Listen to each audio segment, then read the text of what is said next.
Qual é a visão do policial militar?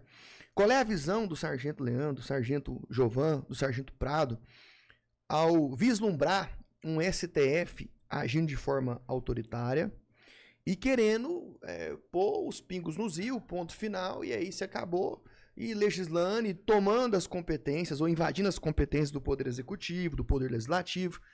Qual é a visão do policial militar? Isso preocupa o policial militar? Embora a polícia militar ela seja de Estado, do ente federativo Estado, subordinada ao governador, correto? Mas que interfere sim, direta e indiretamente, uma vez que o STF está legislando sobre leis. Né?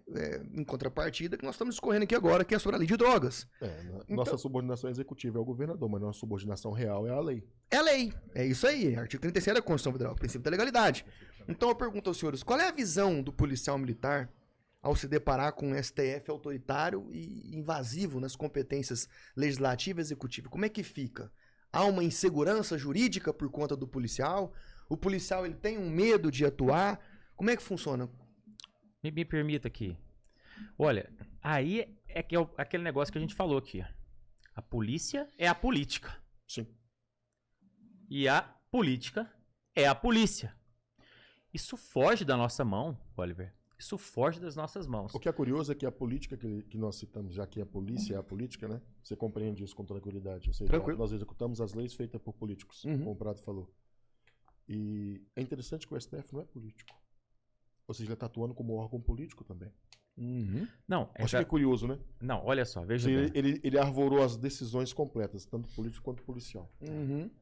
Então, veja bem, olha só. Você tem ali a divisão dos poderes, né? E eu tô falando como um leigo instruído, que tem meu curso técnico de segurança pública, estudei muita parte de direito internacional, mas eu não sou formado em direito. Você não precisa ter uma graduação de direito, ser formado em direito para entender o óbvio racional, a racionalidade, né, e aquilo que é óbvio. Veja bem, nós temos as casas legislativas que já decidem aquilo que é a vontade popular. Muito bem. Aí depois chega ali uma Suprema Corte que vai imperar, né, vai meter um imperativo categórico ali e decidir o futuro, atropelar toda a vontade de uma nação e servindo a quem?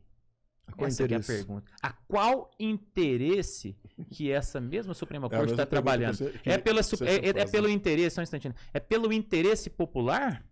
É pelo interesse da pai de família? É pelo interesse pela célula máter da sociedade, que é a família? Pergunta para a família se ela concorda. Inclusive, já saíram algumas pesquisas. Agora, eu quero dizer, enquanto polícia militar, o que a gente pode fazer? Olha, a gente não pode fazer absolutamente nada. Olha, a não ser executar. O policial militar é extremamente leal. Legalista e leal à sua instituição. Leal aos seus valores. E nós aprendemos a ser assim. A gente honra isso muito bem. Agora, a gente sangra. Porque por trás da farda, Oliver, existe ali um pai de família. Existe ali um marido, existe ali uma pessoa que estuda, que trabalha também, que tem outras funções, que tem outras atividades aqui e que convive no mesmo escritório que ele trabalha.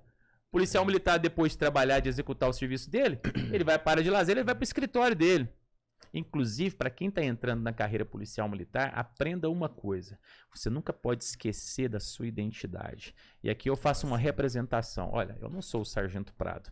Eu sou Leandro Oliveira do Prado, casado com a Maíra, pai do Miguel, pai da Tauana, filho do seu Sebastião, da dona Sirene, irmão do Leonardo, de mais uma outra gama. E no tempo que me sobra, eu sou policial militar. Porque eu estou policial militar por 30 anos, 30 e poucos anos. Deus é que vai me colocar o que vai acontecer na minha vida. Mas a gente não pode deixar de esquecer o quanto a política é importante. Porque a política e os rumos dela vai definir a liberdade, a sua vida daqui para frente. Se amanhã, por uma força de uma canetada, a Suprema Corte decide que todo mundo que tem uma pinta direita no lado esquerdo do rosto aqui não pode sair de casa. E pronto. Tá assinado. Acabou. Xandão. Sabe a parte que mais pesa nisso aí?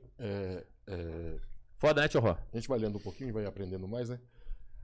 O que o STF está mexendo é com o sistema de crenças de um país inteiro. Isso e mesmo. Faz com que pessoas com sistemas de crenças diferentes, né, comecem a entrar em conflito.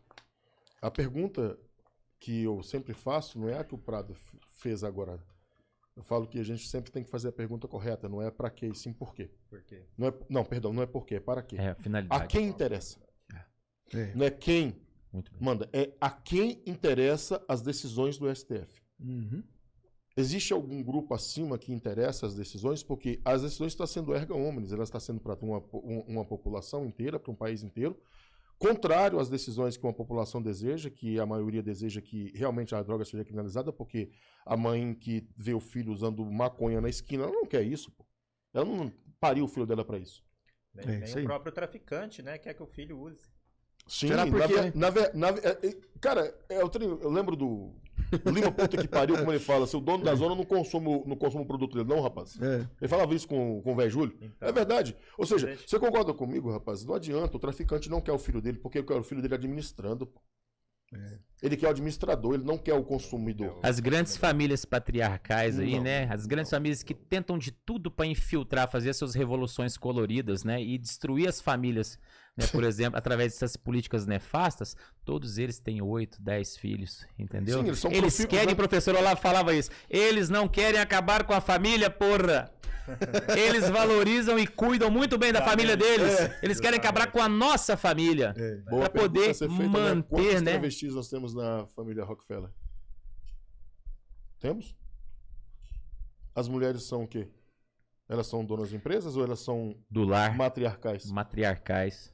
Olha, eu sei que isso vai até contrário, pessoas podem até falar isso aí, a gente responde tranquilamente isso de forma particular.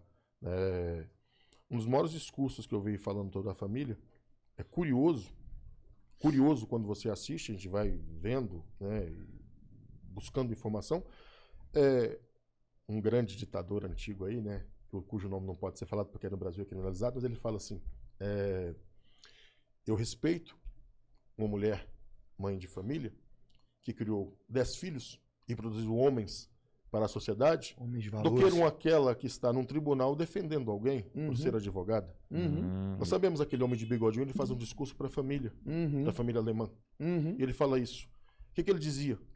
Eu preciso de uma mulher que produza homens capazes de manter essa sociedade em pé e não uma mulher que esteja num tribunal lutando para poder defender apenas um cliente. O que ela produziu? Ela produziu um nível de conhecimento básico. Mas tem poder maior do que você conseguir colocar 10 homens, 10 vidas de verdade. capazes de poder produzir um país melhor, estão brigando, falando que não temos nações. Cara, qualquer é o sistema que nós temos hoje e esse é o melhor que tem.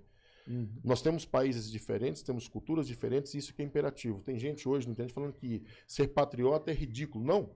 Patriotismo é você defender o seu padrão, querido. O patriotismo que combatem é interessante para aqueles que querem invadir, que falar com você, já que você não é patriota, você está do meu lado. E no momento que aquela tribo invadir aqui, o primeiro a ser morto é o homem. As mulheres sobram vivas como era no passado para elas produzirem filhos da próxima tribo. Infelizmente, a grande verdade, isso é histórico. Nós não temos condições de superar anos de biologia evolutiva somente com 200 anos de revolução industrial. Não, gente, é improvável. Isso não existe. Nós temos essa quantidade de parafernália, mas se faltar energia agora, nós voltamos para poder acender fogo. Quem vai acender fogo? Quem vai caçar bicho?